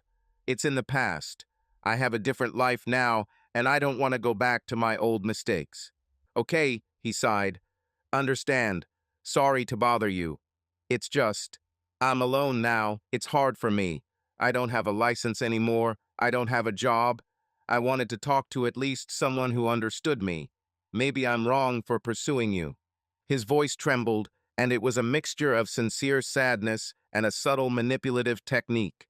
Eve hesitated. She was sorry that his life was going downhill, but she could no longer give him comfort because it was destructive for her marriage and for herself. "I'm sorry, but I can't help you," she said firmly. "Find another way to deal with your pain. I'm not the one who will save you." Ryan bit his lip for a moment, and his eyes flashed with some kind of unclean fire. Then he nodded and left. Eve felt her knees shaking. She sat for a few more minutes, unable to move, and only then went to the car. She didn't know that Sophia was sitting nearby, across the road, behind the glass of another cafe, watching the scene with a slight grin on her lips. Sophia was trying to achieve something. Perhaps she wanted to provoke a new outbreak of mistrust on the part of Alex or strike a blow at the fragile peace that Eve was beginning to find. Deep down, Sophia never believed in happy families, believing that all relationships are doomed, and she enjoyed how her subtle manipulations rocked the boat of other people's destinies. Let them try to stay afloat, Sophia thought, raising a cup of espresso to her scarlet lips. Let's see what their pathetic loyalty will last for. Something was wrong with the weather. A strong wind was blowing yellow leaves through the streets, breaking tree branches, and there was a premonition of a thunderstorm in the air. On such days, people preferred to sit at home, cuddling with a blanket and a cup of tea, but Eve did not have time for comfort. She rushed to Alex because Alex's mother called and said that he felt bad today. His temperature had risen, and the doctors advised her to look at the wound to see if inflammation had suddenly started. On the way, she did not notice how someone was constantly following her in a dark sedan. That someone was Sophia, who decided to follow her friend, hoping to capture any compromising scenes with Ryan. But Ryan wasn't there, so Sophia chose a different tactic. When Eva came into the house, she saw that Alex was lying on the sofa. His legs were in bandages, and his face was pale and sweaty. She immediately jumped up. "Alex, is everything okay? Shall I call the doctor?" "They've already called," he muttered, looking at her tiredly. "They say maybe it's just a reaction to the weather and stress. But damn, it hurts." He grimaced as he tried to move his leg. Eva, without hesitation, put a damp towel to his forehead and began to calm him down and offer him hot tea. Alex's mother walked around, also worried, but it was clear from her appearance that she was already feeling better because Eva was here, taking the initiative. "Thank you for coming," Alex whispered when his mother went into the kitchen for a minute. "I'm really worse than usual." "Of course, I will always come when you need it," Eva answered quietly, experiencing a strange, trembling feeling. Once they both dreamed of a life where they would be together and support each other, and now she is doing what she considered her duty. While Eva was carefully examining his bandage and adjusting his pillow, a car flew into the yard. Her headlights flickered across the windows, and the sound of an alarm was heard. Everyone shuddered. Alex's mother looked out the window and noticed that Sophia had arrived. Eve frowned in confusion. Why did Sophia come here? She burst into the house, not embarrassed that she was an unwanted guest here. Alex sat up on the sofa, looking in her direction in amazement, having difficulty understanding what was happening. Sophia, Eve muttered, feeling a chill run down her spine. Sophia gracefully took a step into the room and looked around the situation, as if she were the mistress of the situation. A strange smile played on her face. "Good evening," she said, glancing over at Alex. "Sorry for not inviting you. I just wanted to talk to Eva, and I know she's here." Alex frowned. "Did something happen?" "Yes, something happened." Sophia looked around the room. "I thought Alex wanted to know the truth." "The truth about what she is hiding from you, Alex." Eva, hearing this, boiled. "What nonsense? What other truth?" "About your recent meetings with Ryan," Sophia retorted, raising an eyebrow. "Aren't you going to tell your husband that just yesterday you were with Ryan in a cafe, having a nice conversation on the street?" Alex turned his head sharply towards Eve. His gaze was filled with anxiety and distrust. "Eva, is this true?"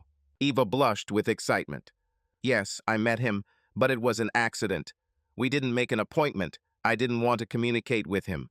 You must understand." Sophia sighed theatrically, as if catching Eve in a lie. "It's amazing how in such a huge city people accidentally cross paths exactly where." She lowered her voice to a whisper. "Maybe you're up to something again?" Alex, despite the pain, stood up, his face paled even more. "Is this really an accident, Eva?" "Yes," she exclaimed, trying to hold his hand. "You know it yourself. I would never do it again. Ryan himself came up and tried to talk about general matters. I rejected him." Sophia shook her head, feigning regret.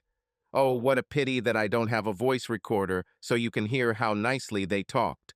Of course, I'm not saying that she's betraying you again, Alex." Her voice became honeyed and poisonous at the same time. "But the facts speak for themselves. Eva has been in touch with Ryan more than once in recent weeks, and recently I saw how he followed her with his eyes." Something turned inside Eva. She realized that Sophia was deliberately lying, trying to inflate the situation. "You're lying," Eve exploded. "You arranged this meeting yourself, right?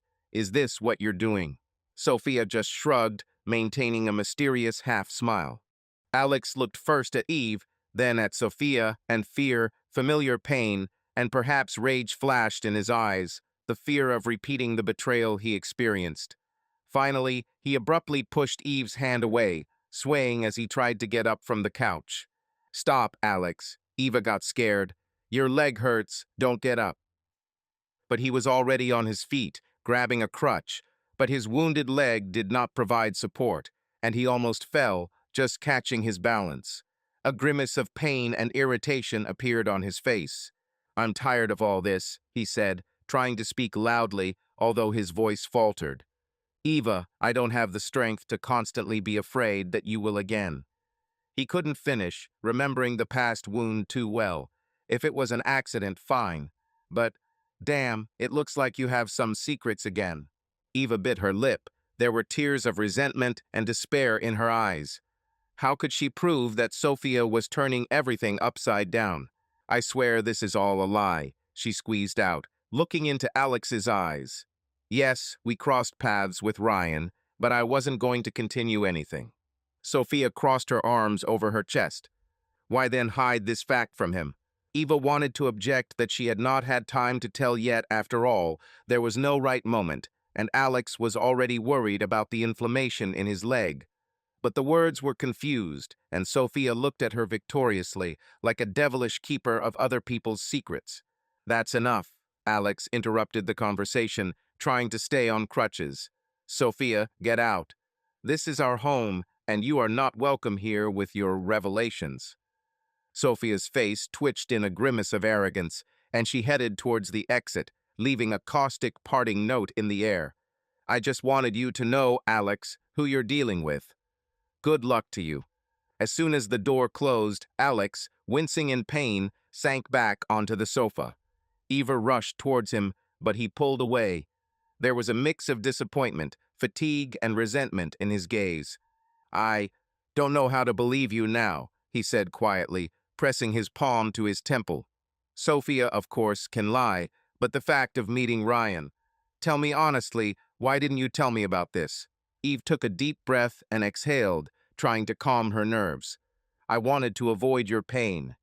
I knew it was hard for you now, and I didn't want to stir up memories. It was a 5-minute accident, and I didn't see the point in burdening you with it. I will tell you later." Alex fell silent, looking down. Outside the windows, the wind whistled through the trees like an ominous warning. "It's hard for me," he finally said. "Every time it comes to Ryan, I remember everything. Like you." He clenched his fists. "I understand that you could have accidentally encountered him, but now I'm again in doubt whether your eyes are lying, whether you have something that I don't know about."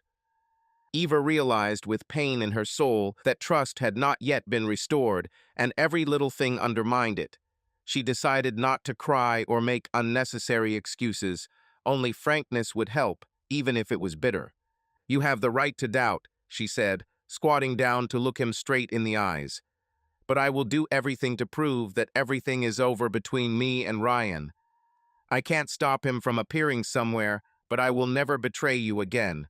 And if Sophia wants to stop us, she will have to put in a lot of effort. I'm on your side. Please believe me." His gaze softened, and he wrapped his arms around hers.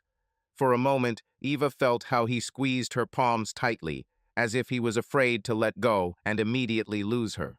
"Okay," he whispered, "I'll try to trust you." The thunderstorm outside the window became stronger, and the first drops of rain lashed the glass.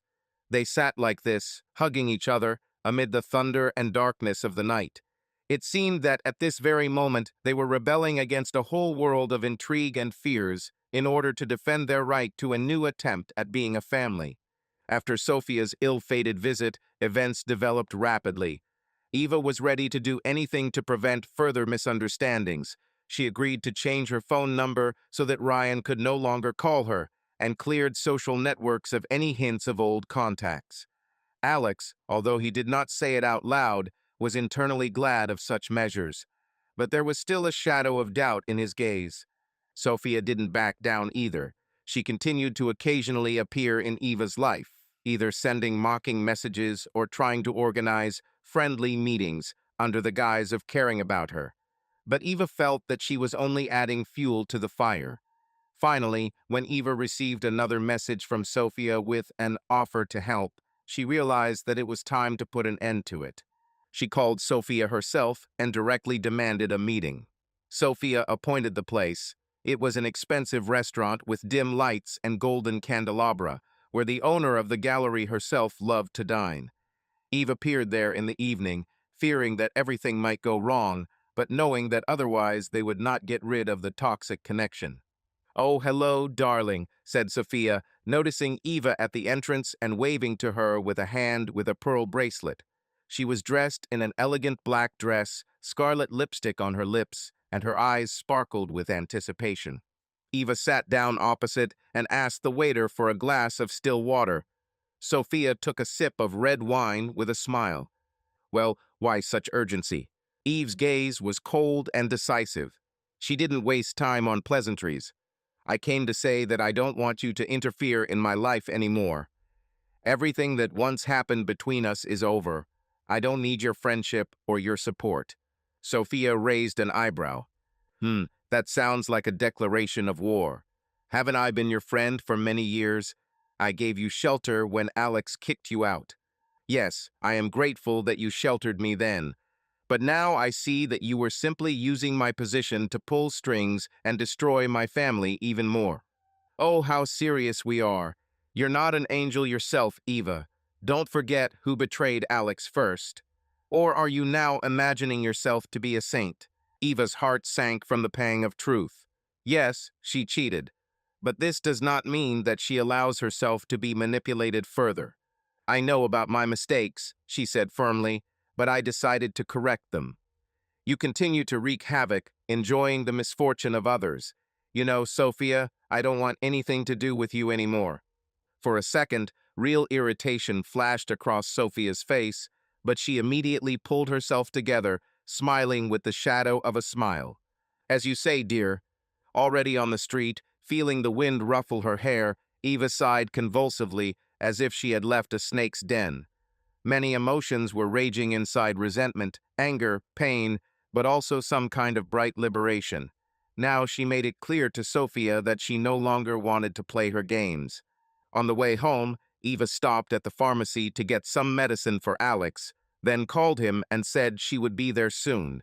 In response, she heard only a short, "Okay, I am waiting."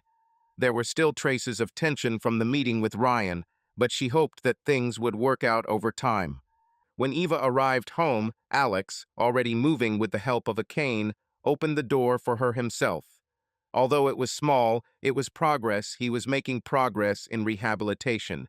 She saw that he was leaning on the doorframe, and a tired smile appeared on his face. "Hello," he said. "Hello," she responded quietly, trying to hide in her voice the glee that gripped her at the fact that he got to his feet. "How are you feeling?" "Okay," he sighed. "My leg hurts, but the doctor said it was expected. Where have you been?" "I finished one conversation," Eva answered evasively, walking into the house.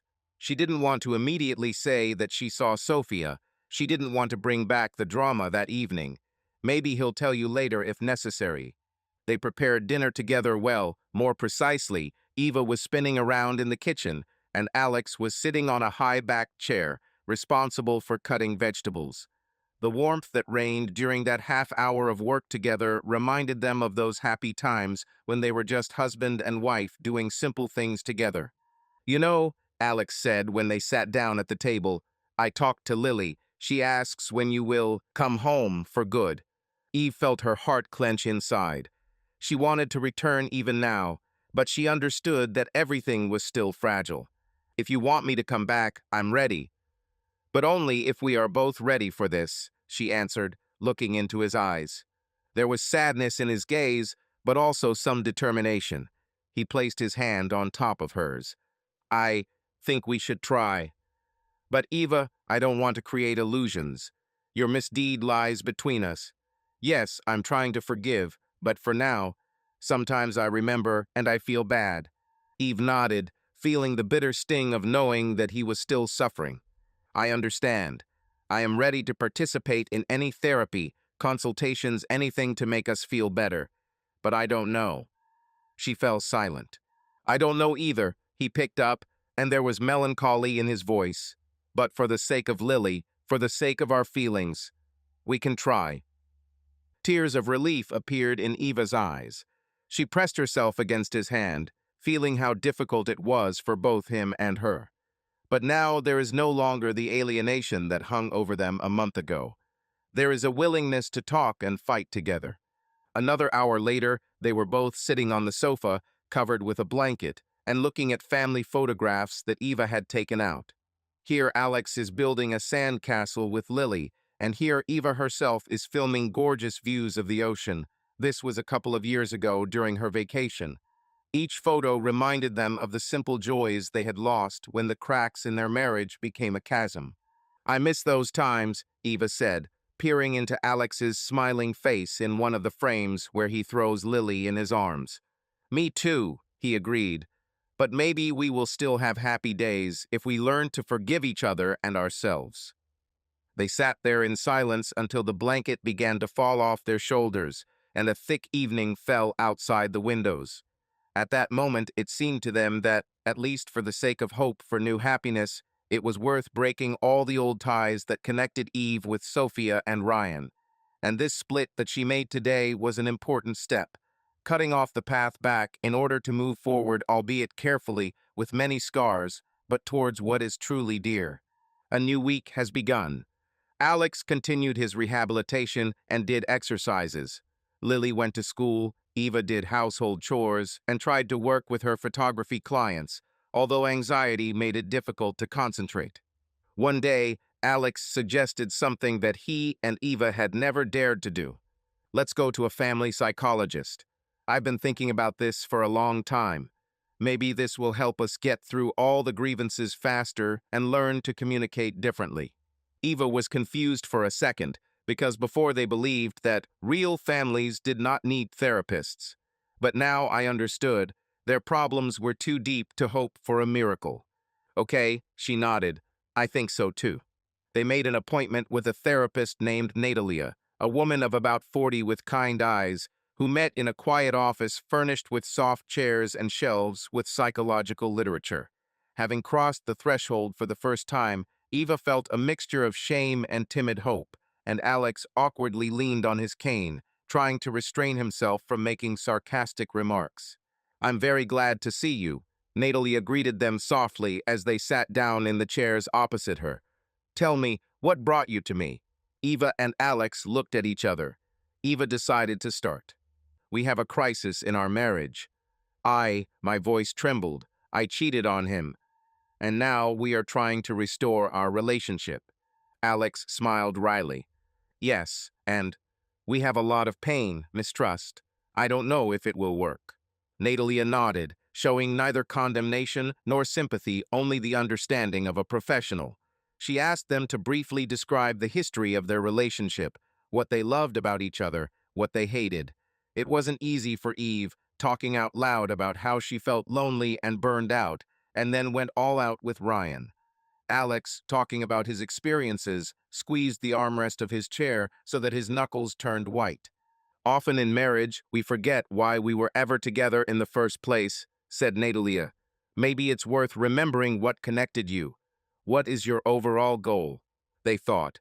After all, they were connected not only by a common past, but also by Lily and those moments of happiness when they made plans together, dreamed. I want to continue our life together, Alex admitted, but I'm afraid to face betrayal again. And this feeling sometimes haunts me. Eva looked at him with pain. I understand, and she's ready to do anything to prove that she's changed. Natalia offered them homework. Write down small letters to each other, where they would express feelings that are difficult to express in conversation, and also choose a joint hobby that would unite them in simple joys. Try something that requires interaction, the therapist said. Maybe board games, a small project where both of you will be interested. When the session ended, they went outside, where the sun suddenly peeked out from behind the clouds, and Eva felt light, as if part of a heavy load had been lifted from her shoulders. Alex also looked calmer, although there was a thoughtful expression on his face. Letters? He asked, smiling at the corner of his lips. I never thought that I would write letters to my wife while living in the same house. But it's interesting, Eva answered. Maybe this will help us understand how we feel. The next few days were spent trying to follow Natalia's advice. They started sharing little notes. Sorry I was harsh yesterday. I appreciate you making me lunch. It's so warm. Today I'm feeling anxious. Help me. And, to their surprise, these words written on paper allowed them both to look at the situation differently, as if the usual aggression in personal communication was slipping away. Another step was the decision to work on a joint model of the bridge. Alex, once upon a time, during his student years, loved to collect small architectural models. Now he suggested to Eva, let's make a model of my real project, the very bridge that is being built now. You will design the details and paint, and I'll help with the drawings. Together they went to a hobby store, bought plywood, glue, and miniature parts. Lily, seeing their enthusiasm, also became interested. She helped paint the slat, imagining that these were the supports of the bridge. During this joint fuss, laughter was heard in the living room of the house, and glued pieces covered with paint were piled on the table.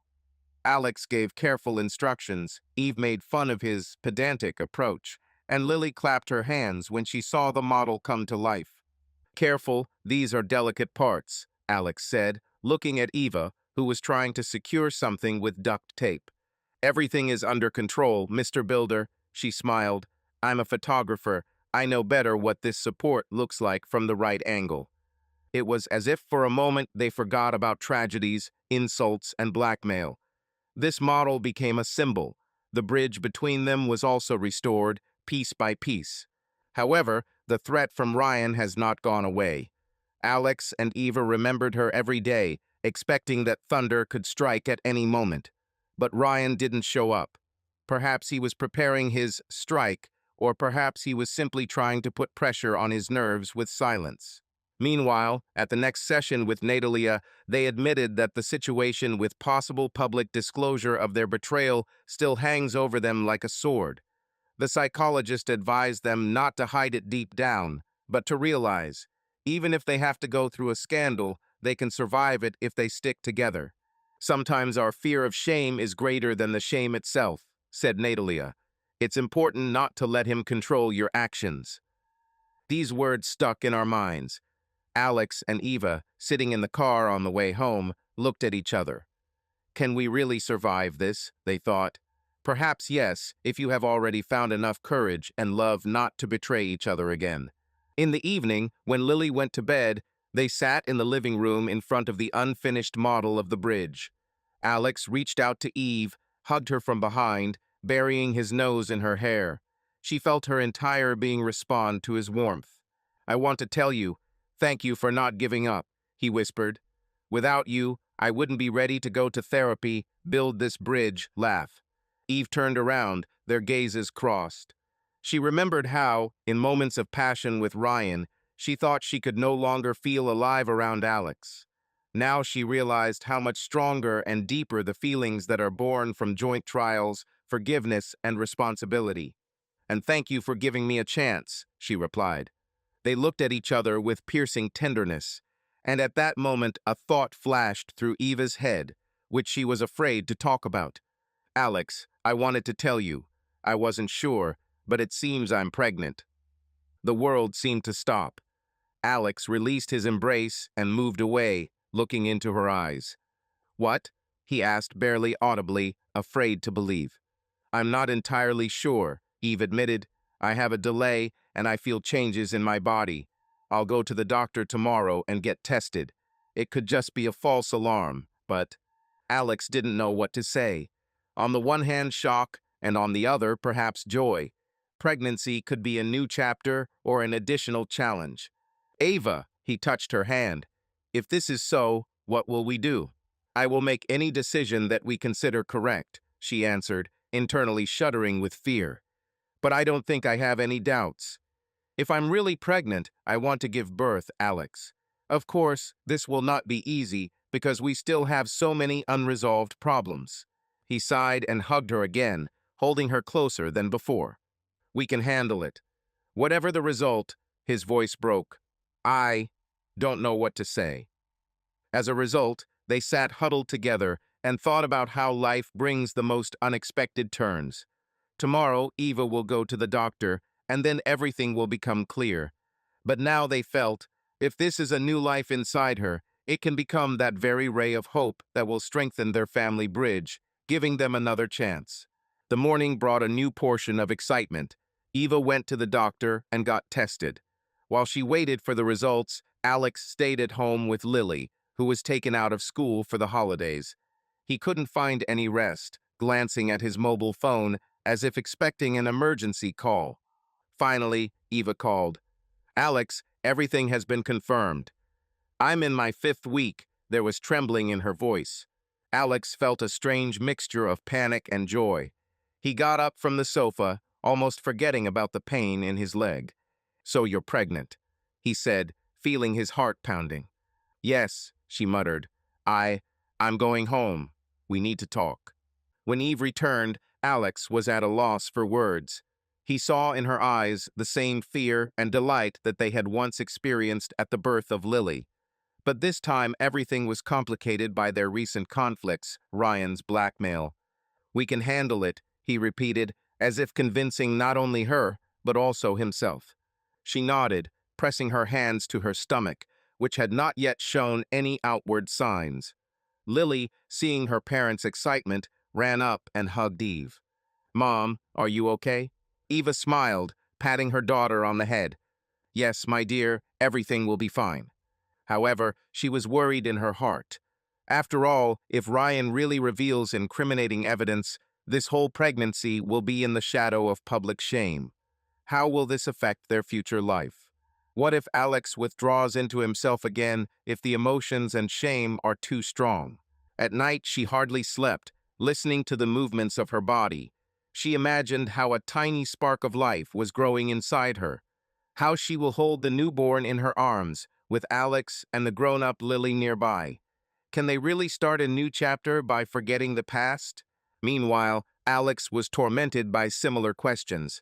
At some point, he went out into the corridor, sat on the windowsill, looking at the starry sky. Eva followed him out and hugged his shoulders. "I'm sorry if I make you even more nervous," she said quietly, "but I couldn't remain silent about pregnancy." "No need to apologize," he answered wearily. "I'm glad, to be honest. Just scary. We haven't healed our old wounds yet." Eve hid her face in his shoulder, and he felt her hot tears fall onto his shirt. "I promise I will do everything to." At night, Eva slept soundly, for the first time in many months without suffering from nightmares. Alex also lay down next to her, pressing her closer to him, and a quiet joy flickered in their joint breathing. After all, each of them made a choice, in favor of family, fidelity, and a new life. The following weeks were filled with turmoil and quiet happiness. Eva went to the doctor. She was confirmed that the pregnancy was progressing normally, although she needed support given the stress. Alex continued to recover, had almost given up the cane, and only had a slight limp. But the doctors were pleased with his progress. Lily repeated to everyone in joyful anticipation, "I'm going to have a brother or sister." Meanwhile, the construction of the bridge Alex was working on was made changes after the accident. He began leading the team again, this time spending part of his time on site and part of his time at home, checking drawings remotely. Matt Rivera quit drinking, underwent rehabilitation for alcoholism, and nodded with understanding at Alex's words that, "We all get a second chance." Family therapy continued, and Natalia noted that Eva and Alex had fewer and fewer outbursts of mutual reproaches and more constructive conversations. Their bridge they had been building in the living room was almost complete. The model now sat on a shelf, serving as a symbol of how to fix what was broken. "This does not mean that we are completely cured," Eva once said during a session. "After all, betrayal leaves a wound. But we learn to live with this scar by supporting each other." Alex nodded then, squeezing her hand. "And I'm ready to learn. The main thing is that we are together." The outside world began to perceive them as a family again. Acquaintances cautiously congratulated them on their pregnancy. Neighbors smiled kindly when they saw them walking with Lily. Someone, of course, talked about rumors, but without confirmation, everything was forgotten. Ryan left and was never heard from again. Sophia also disappeared from the horizon, changing her social circle after a huge quarrel with a couple of influential art dealers about which only snippets of gossip reached. Eva received cold messages from her several times, but simply ignored them, realizing that she needed to cut off contact with this friend completely. One sunny day, Alex invited Eva to a picnic. Lily stayed with her grandmother to give her parents the opportunity to spend time together. They arrived at the river where they had once vacationed together many years ago. Alex took out a blanket, sandwiches, and compote, and Eva took a camera to take a few pictures as a souvenir. "Do you remember when you were going to film bridges from the air?" Alex joked, pointing to a fragment of the bridge visible in the distance. Eva smiled, adjusting the lens. "I probably wouldn't mind taking a couple of pictures now, just not with Ryan." She grinned, slightly embarrassed at the mention of the pilot. Alex, although he felt the sting, was able to let it pass without anger. He simply pulled her towards him. "You can film with me, heaven and earth, as you want. We are now free." They took several shots together. Alex hugged Eva. She laughed. The light of the sun played on her hair. At some point, Alex took the camera and, trying to follow the instructions, "Just don't drop it," took a photograph of Eva, in whom a barely noticeable rounded belly was already clearly visible. In the photo, she turned out so light and radiant that he froze for a second, looking into the lens. "You're beautiful," he breathed. "I never thought that after everything we would stand like this." Eve looked at him in response with deep tenderness, remembering all their trials, pain, tears, guilt, and now a new life in her. "We survived," she said, "and we will continue to move forward." When the sun began to set, they sat on a blanket, holding hands, and talked about the future. Alex talked about how he dreams that a boy will be born, and Lily will be his mentor, and Eva joked that a girl is also not the worst option. But in the depths of the words there was confidence. They would accept any child with love. Returning home, Eva suddenly felt that in her chest she no longer had that suffocating melancholy that drove her to take risks with Ryan. Instead, there was a calm, mature joy, and the heart was filled with gratitude that they were able to not lose each other completely. "I think I have now fully realized that love is not only passion," she admitted when they stopped on the side of the road so Alex could stretch his leg. "This is work, the ability to forgive and be there when everything is difficult. It's a pity that I had to go through big mistakes to achieve this." Alex nodded, turning away so she wouldn't see the moisture glistening in his eyes. "But the main thing is that we realized it on time." Later, when they had already arrived home, Lily rushed to them with questions. "Well, when will my brother show up there? I'm already bored of being alone." And they, laughing, hugged her, realizing that their family had nevertheless been reborn from the ashes. Yes, not without scars, not without pain, but with new strength and faith. Days turned into weeks, then months. The closer the due date approached, the more Alex surrounded Eva with care. He helped her as best he could, prepared breakfast, and carried heavy bags. Sometimes he woke up at night to check if she was okay and if her back didn't hurt. Lily eagerly asked about choosing a name. When the day came, Eva was taken to the maternity hospital. Alex was next to her, holding her hand, as he had done many years ago at Lily's birth. At that moment, he felt that their bond was stronger than any prejudice, and although fear for her life and health squeezed his heart, he knew that they had gone through such storms that this test, the birth of a new life, would only strengthen them. After several hours of screaming and struggling, a boy was born. Alex held him in his arms, trembling slightly from overwhelming feelings. Lily, standing in the hallway with her grandmother, squealed with delight when she learned that she now had a brother. When Eva was transferred to the ward, she, pale and tired, smiled at her husband. He brought her son to her, and she, hugging the baby to her, exhaled. "Hello, our new world." Tears flowed from both of them, but only one thing sounded in their heads. They did it. Through pain, through betrayal, through fear and blackmail, through doubt and therapy, they came to a point where new life testifies. Sometimes love can survive even under the darkest clouds. There will still be difficulties in their family, and they will have to work on trust and mutual understanding more than once.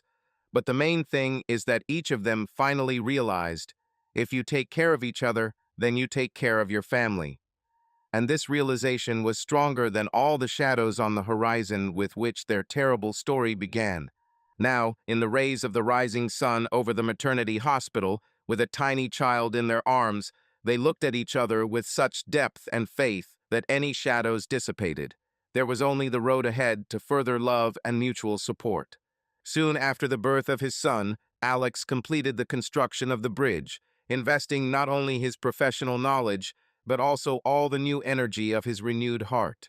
The official opening was a grand affair, and Alex, leaning on a lightly decorated cane and still limping occasionally, stood in front of the assembled guests. Eva, holding the baby in her arms and Lily next to her, smiled in the front rows. When the red ribbon was cut, the hall erupted in applause and fireworks burst into the sky. The sound was so deafening that everyone in the crowd skipped a beat. Eva hugged her son to her, feeling a rumble in her chest, and looked at Alex. He answered her with a look that read, "We built not only this bridge, we have built a bridge in our hearts." Thus ended the dark period in their lives. Yes, the past left scars that will remind themselves more than once, but they realize that together they can overcome any challenge, even the most terrible shadows on the horizon.